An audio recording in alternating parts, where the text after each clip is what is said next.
In a quiet village, mornings began with the steady sound of a potter's wheel. Clay, water, and fire had shaped generations of Ira's family. Her father made pots, her grandfather had done the same, and everyone believed Ira would continue the tradition. But Ira noticed different things. While others admired perfectly shaped pots, Ira noticed colors, the changing sky, the stains of turmeric on her mother's hands, the way wet clay darkened before drying. When children played, Ira drew on walls with charcoal or painted with crushed flowers. Creating made her feel alive. Her father often said, "Clay feeds us, Ira. Dreams don't always do that." Ira understood his fear, but her heart leaned toward painting. After long discussions, her parents sold a small piece of land so she could study art in the city.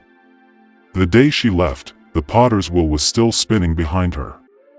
The city was harsh and impatient. Ira studied fine arts with full dedication. She painted day and night, worked small jobs to survive, and lived on hope. People praised her work, but praise didn't turn into sales. Exhibitions came and went, beautiful, but hard to sell. Too emotional. Years passed. Money ran out. Her final exhibition was meant to save everything.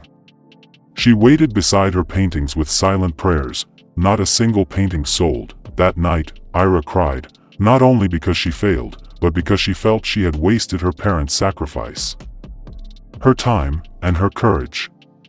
With nothing left, she returned home. Coming back felt heavier than leaving. People didn't say much, but their silence spoke. Ira stopped painting. She helped at home, avoided questions, and watched her father shape clay every day, feeling lost and useless. Life moved slowly, until the annual village fair arrived. At the fair, rows of pottery stalls stood neatly arranged. Pots, lamps, bowls, perfect, but identical. Ira noticed people walking past without interest. That night, unable to sleep, Ira picked up an unsold pot. She took out her old paints and began painting, without planning, without hope. She painted stories she knew, farmers resting, women carrying water, village celebrations. For the first time in months, she felt peace. The next morning, she placed the painted pot quietly at her father's stall. Before noon, someone stopped. "This is different." "Who made this?" "I did," Ira said softly. The pot sold immediately. Then another. And another. By evening, every painted piece was gone. The art that failed on canvas had found life on clay. Success didn't come instantly. Some pots cracked. Some colors faded. But Ira didn't give up. She understood clay from her childhood and color from her struggles. She painted stories people connected with. Slowly, orders grew. Village women joined her, learning to paint and earn with dignity.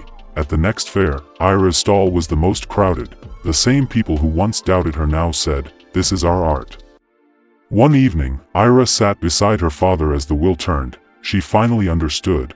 If she had succeeded early, she would never have returned. If she had never failed, she would never have discovered her true path. Her pain wasn't wasted, it was preparation. Ira smiled and said, "Nothing was wasted, was it?" Her father shook his head, "No. Life just needed time to show its purpose." Life lessons to learn from this story. First, failure is not the end, it's a redirection. Failure does not mean your journey is over. Sometimes life stops you from going one way because a better path is waiting for you. Ira's failure didn't destroy her, it guided her toward her true purpose. Second, nothing in life is wasted. Every struggle, delay, and rejection teaches you something. Even the years Ira thought were wasted helped her gain skills, patience, and understanding that later became her strength. Third, your roots can become your power. Moving forward doesn't always mean leaving your past behind. When Ira combined her dreams with her roots, she found success. Your background and experiences often hold the key to your growth. Fourth, trust the timing of your life. Things may not work out when you expect them to, but that doesn't mean they never will. Life unfolds at its own pace, and what feels late or wrong today may be perfectly timed for tomorrow.